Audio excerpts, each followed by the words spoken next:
Hello दोस्तों, कैसे हो आप सभी। तो दोस्तों आज हम अपना अकाउंट्स का पेपर के सोल्यूशन में आपको देने प्रोवाइड करने जा रहा हूं सर। और अकाउंट का जो सोल्यूशन है इसमें मैं आपको बताने जा रहा हूं कि कौन कौन सा आंसर आपका सही है। आप जल्दी से अपने मैच कर लीजिए और ये पता लगाइए कि आप पास हो सकते हो या नहीं हो सकते। सेम एज इट इज भी मैथमेटिक्स का भी आने वाला है। मैथमेटिक्स का भी जल्दी आएगा, अगली वीडियो में ही मैथमेटिक्स की होगी। पहले हम अकाउंट्स का देख लेते हैं। अकाउंट्स का जल्दी से हम देख लेते हैं कि कौन कौन से आंसर सही है। मैं उन आंसर को छोड़ दूंगा जो आंसर बड़े हैं मतलब जिनको सॉल्व करके निकाला जाता है। ठीक है, हम उस आंसर को देखते हैं जो क्या है सर, जो हमारे पास टिक मार्क है और उससे आप निकालना कि टिक मार्क से आपके अगर 40 नंबर बन रहे हैं। मैं क्या बोल रहा हूँ जरा ध्यान समझे कि अगर मैं टिक मार्क जो आपको आंसर प्रोवाइड कराऊंगा अभी उससे अगर आपके 40 मार्क्स से अबव बन रहे हैं तो ये समझ लेना कि आप अकाउंट में पास हो जाओगे। ठीक है, क्योंकि अगर 40 मार्क्स टिक मार्क्स से बन रहे हैं तो 10 नंबर तो उसमें आ ही जाएंगे 50 अबव करने के लिए। 40 वाला तो पास होता है, 50 अबव इसलिए करना है क्योंकि एग्रीगेट 200 हमें क्रॉस करना है।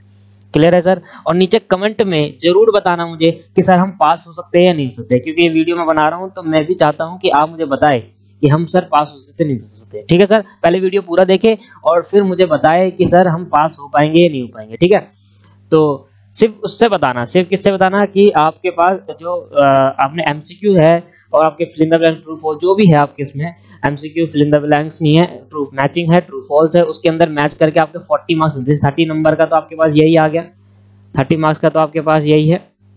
तो 30 मार्क्स का जो ये है इसमें आप देख लेना कि आपके कितने नंबर आ रहे हैं, उसमें टोटल मिला के 40 वो बन रहे नहीं बन रहे क्वेश्चन आंसर को छोड़कर।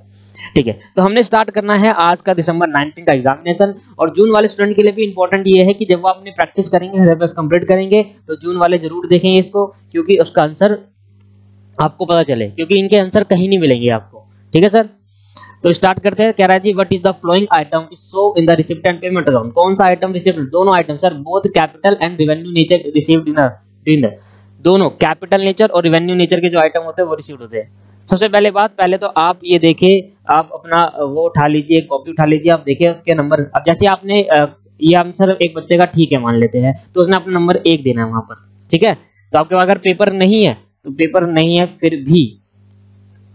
फिर भी सर आप नंबर 1 कॉपी में लिखते जाए जिससे आपको पता चले। ठीक है, ठीक है। दूसरा, any income rise from special fund is credited to the special fund in balance sheet.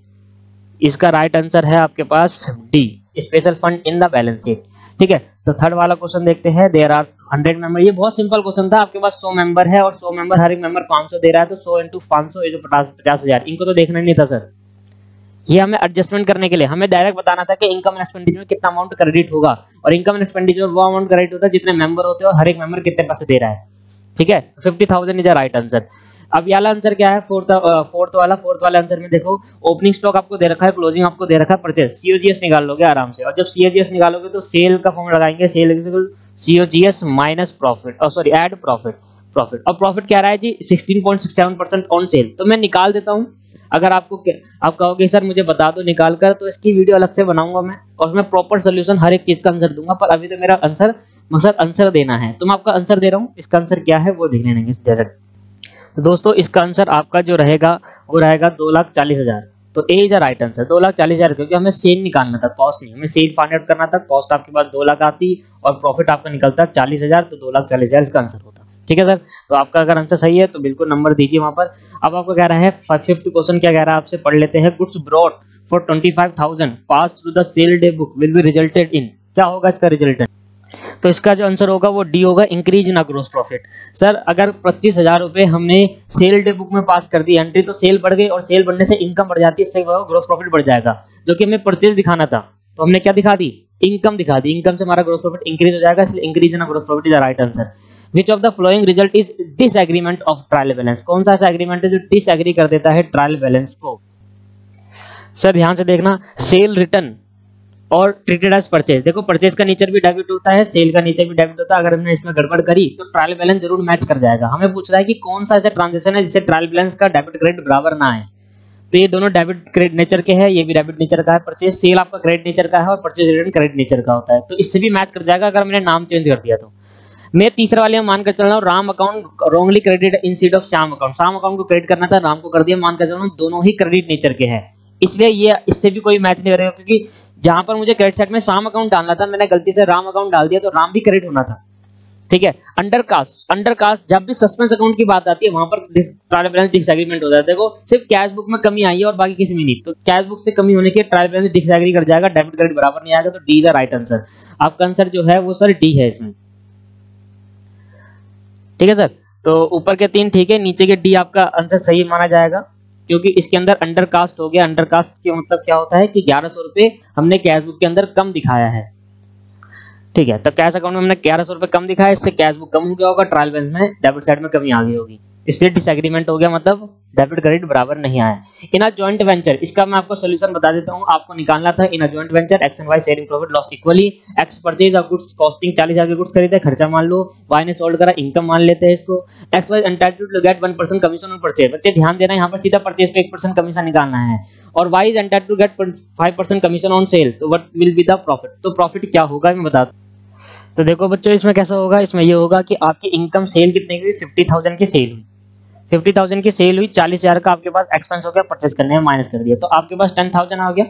10,000 आपके पास क्या है, यह है ग्रॉस प्रॉफिट मान लेते हैं क्योंकि इसमें अभी तक मैंने कमीशन माइनस नहीं करा। तो मैं कह रहा हूँ 1% कमीशन हम परचेज में 1% कमीशन देंगे एक्स को। जब हम 1% कमीशन सर एक्स को देंगे तो एक्स का परचेज कितना करा था एक्स ने, 40,000, और 40,000 का 1% हो गया 400 रुपए। जब एक्स को दूंगा तो खर्चा होगा नहीं होगा, तो इस खर्चे में इस ग्रॉस प्रॉफिट में खर्चा माइनस कर देंगे।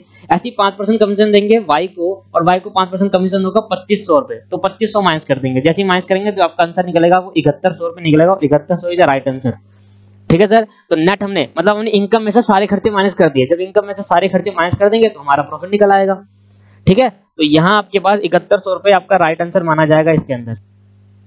नेक्स्ट हम आगे बढ़ते हैं जल्दी से, और नेक्स्ट देखते हैं what is the nature of joint venture with a coventure account. Joint venture with a coventure account का नेचर क्या होगा सर।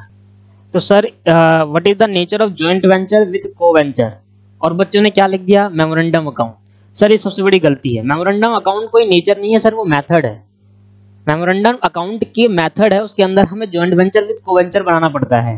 सर हमें इसका जो आंसर है वो है personal account. Joint venture with coventure बना रहे हैं पर्सनल, कोवेंचर क्या होता है, पर्सनल अकाउंट होता है। तो जॉइंट वेंचर कोवेंचर के साथ जो बनाया जा रहा है वो पर्सनल अकाउंट है सर, ठीक है। तो what is the following term applicable about the consignment, applicable about the consignment. Sir ये ना आपको अगर कंफ्यूजन लग रहा है तो आप अपनी बुक में जाकर मैच कर लेना, बुक में जाकर देख लेना सर। मेमोरेंडम अकाउंट मेथड होता है, ठीक है। Joint venture with coventurer personal account होता है, आपके बुक के एमसीक्यू में आपको ये मिल जाएगा, डेफिनेटली मिल जाएगा, ठीक है। But which of the following term is applicable about the consignment, shipment of goods. Retirement of a bill means making payment before the due date. Retirement of bill का मतलब क्या है, making payment before the due date. कह रहा है which one of this document is not required for bank reconciliation. भाई previous year balance sheet, ये तो कोई भी बता देगा sir, previous year balance sheet होती नहीं बीआरएस के अंदर। अब यहाँ पर क्या करना है, इन ओवरड्राफ्ट बैलेंस, इसका आंसर मैं आपको बता देता हूँ निकाल कर। इसका आंसर क्या होगा सर, जो इसका आंसर होगा वो है डिडक्ट बाय 1250 रुपए। इसका आंसर क्या है sir, deduct, A is a right answer. Sir आप देखें कि overdraft balance as per cash book में गिवन है, तो सारी छेड़खानी overdraft as per balance. Overdraft का मतलब होता है लायबिलिटी, बैंक के ऊपर हमारी लायबिलिटी है, ठीक है। तो बैंक की लायबिलिटी हमारे ऊपर है, सॉरी, तो हमारे ऊपर क्या है, बैंक की लायबिलिटी है। मान लो हमारी लायबिलिटी 10,000 रुपए की है बैंक के ऊपर, तो कैश बुक किसके पास है, हमारे पास, और छेड़खानी कहां पर होगी, कैश बुक, क्योंकि जिसका बैलेंस हमें गिवन होता है छेड़खानी वहां पर होती है सर, ठीक है। तो 1250 रुपए जब मैं बैंक में डिपॉजिट कराऊंगा तो बैंक वालों ने मेरे पास मेरी लायबिलिटी कम कर दी होगी, पर मैंने अपनी लायबिलिटी नॉट रिकॉर्डिंग ना कैश बुक कम नहीं करी, तो मेरे पे क्या है, कैश बुक, और मैंने कहां नहीं करी, गलती कहां करी है, कैश बुक में। तो मैं उसको ठीक कर लूंगा और क्या कर दूंगा, अपनी लायबिलिटी कम कर दूंगा सर। डिडक्टेड बाय 1250 रुपए is the right answer. Which of this affect only one? कौन सा ऐसा एरर है जो एक अकाउंट को इफेक्ट करते हैं sir. All of the above is the right answer. Sir ये सारे के सारे ऐसे एरर है जो एक ही अकाउंट को इफेक्ट करते हैं, ठीक है। आगे करते हैं, क्या है which of the following error is an error of principle. कौन सा ऐसा एरर है जो एरर ऑफ प्रिंसिपल है sir. Which of the following error is error of principle. 4000 receive from Shyam credit to. Error of principle का मतलब होता है, अगर एरर ऑफ प्रिंसिपल का सिद्धांतों का गलत यूज करना, मतलब आपका रिवेन्यू एक्सपेंडिचर था, आपने कैपिटल मान लिया, कैपिटल का रिवेन्यू मान लिया, तो is a B is a right answer. 5000 पे इंकर्ड मशीन को इंस्टॉल कर, तो मशीन को इंस्टॉल कराने तक का खर्चा कैपिटल इन नेचर होता है, आपने सैलरी अकाउंट में डाल दिया, गलत कर दिया आपने, ठीक है। वो प्लांट एंड मशीनरी अकाउंट में ही ऐड होना था, बी इसका राइट आंसर है, ठीक है sir. In case of depreciable asset are revalue, the provision for depreciation is based on.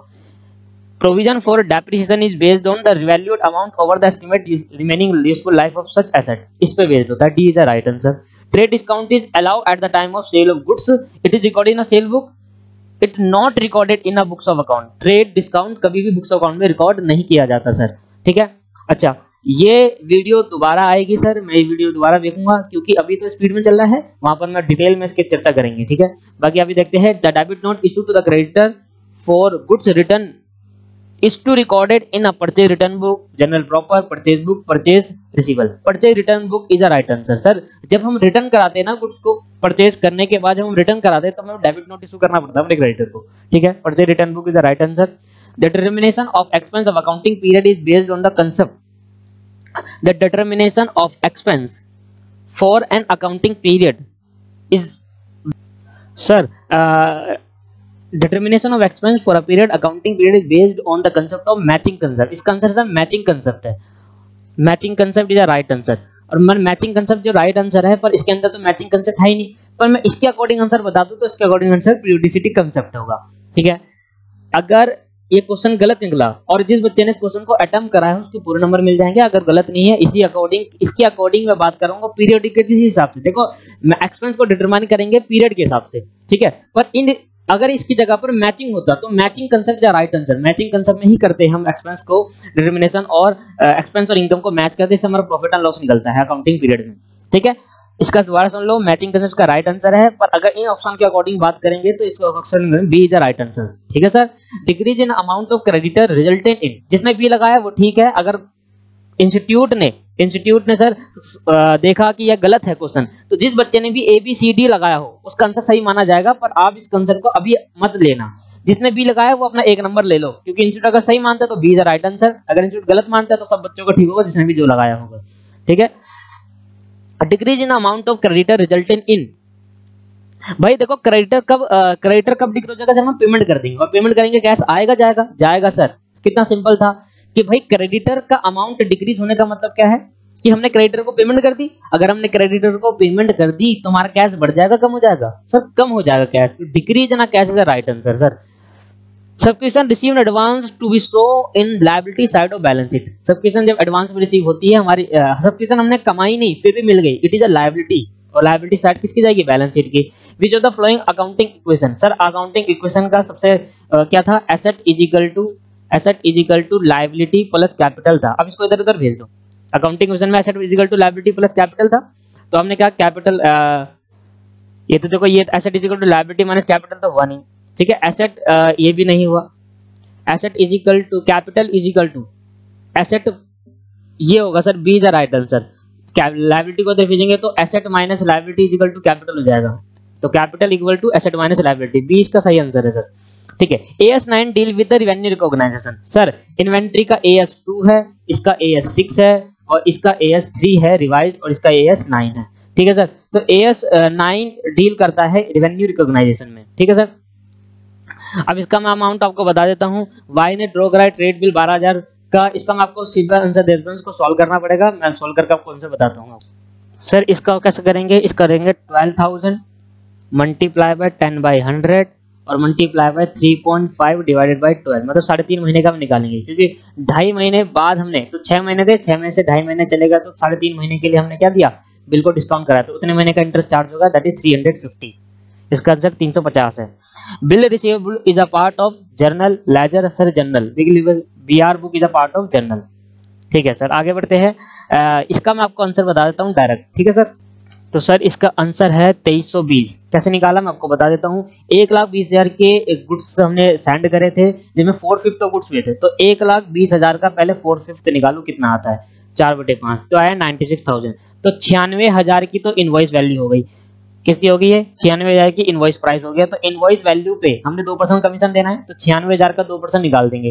तो एक तो कमीशन हुआ 96,000 का 2%, फिर इसमें ऐड कर देंगे. कितने का बेचा? 1,00,000 का बेच दिया, तो कितने के सरप्लस में बेचा? 4,000 के और ज्यादा, तो 4,000 के एक्स्ट्रा जो बेचा उसका 10% ऐसा निकाल देंगे. तो आपका आंसर जो आएगा वो 2320 आएगा. ठीक है सर. 2320 है राइट आंसर. जिसने करा बहुत बढ़िया बात, अच्छे से. If X co-venture take away the goods under memorandum joint venture method, then he will debit these goods in his book किस बुक में वो गुड्स को डेबिट करेगा ये आपको बताना। तो सर इसका जो आंसर होगा वो आपके पास purchase account is a right answer. Sir purchase account में डालेगा वो, ठीक है। अगर गुड्स कोई लेकर आता है तो डेबिट परचेज अकाउंट को करते हैं कोवेंचर अकाउंट के अंदर।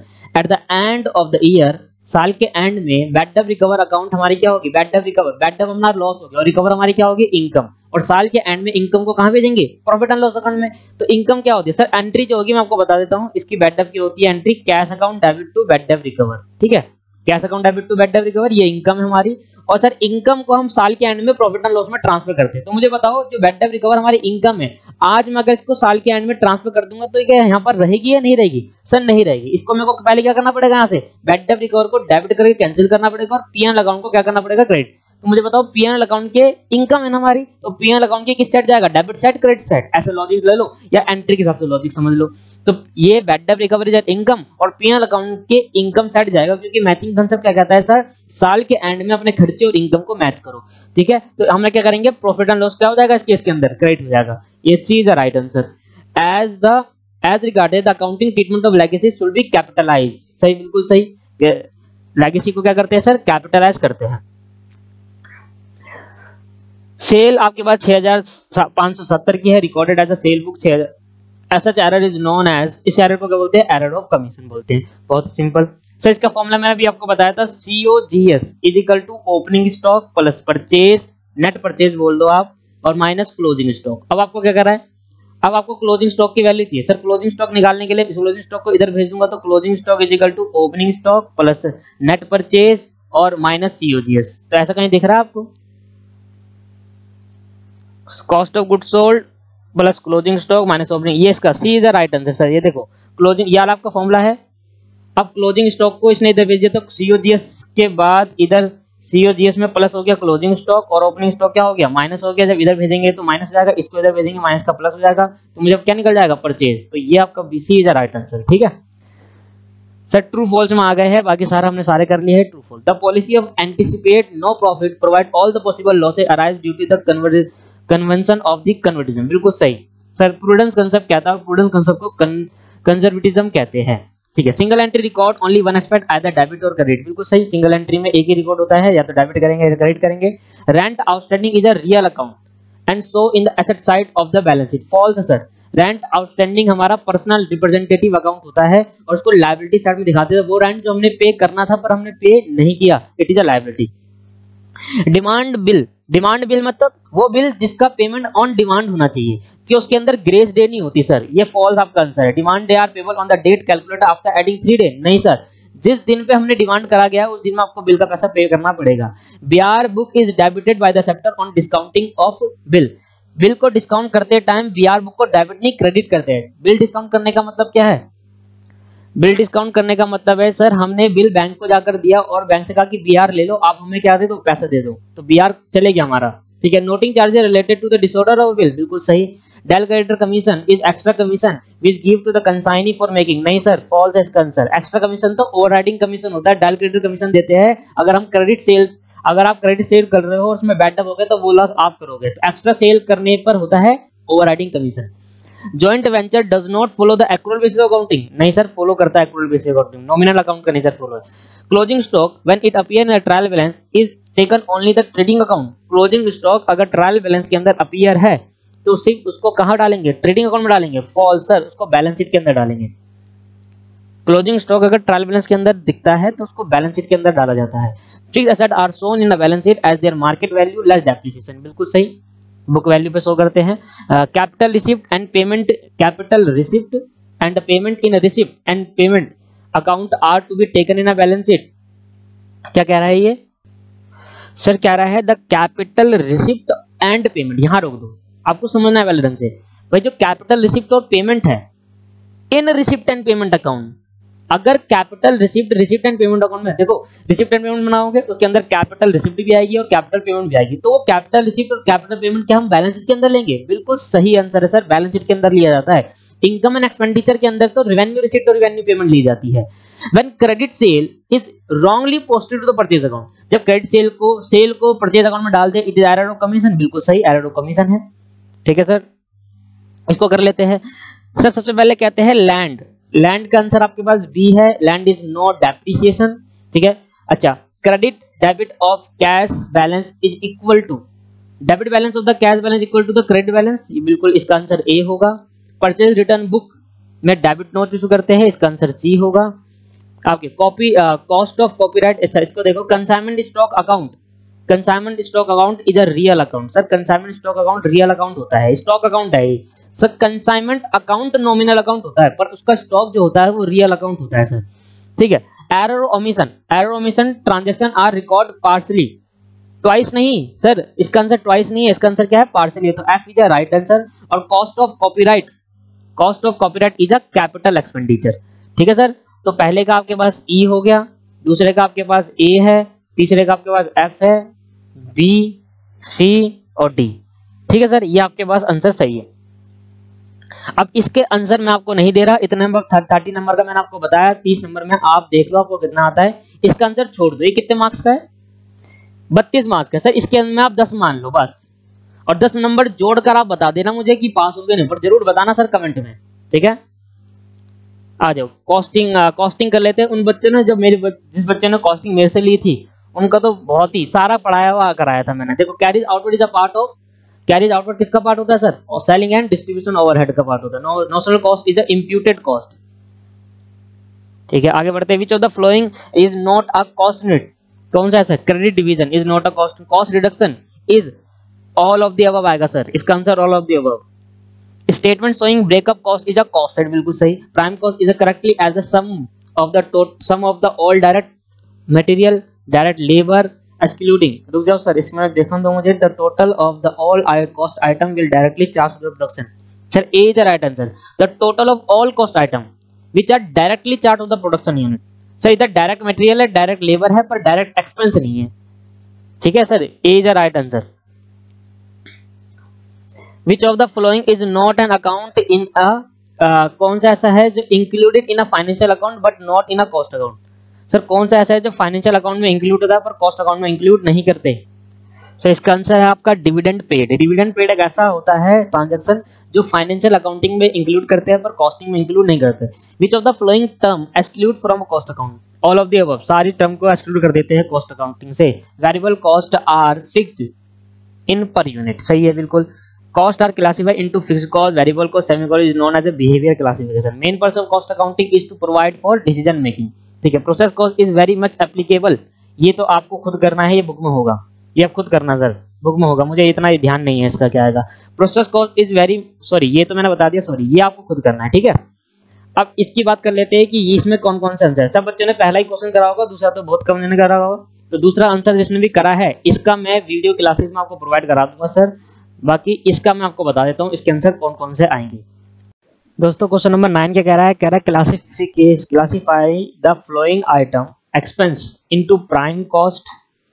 बताओ, प्राइम कॉस्ट है, फैक्ट्री ओवरहेड है, ऑफिस एंड एडमिनिस्ट्रेशन ओवरहेड है, सेलिंग एंड डिस्ट्रीब्यूशन ओवरहेड है, या नॉन कॉस्ट आइटम है। मतलब आपको ना प्राइम कॉस्ट में जैसे आपके पास आया direct material, direct labour, direct expense, तो इसको प्राइम कॉस्ट बोलना है।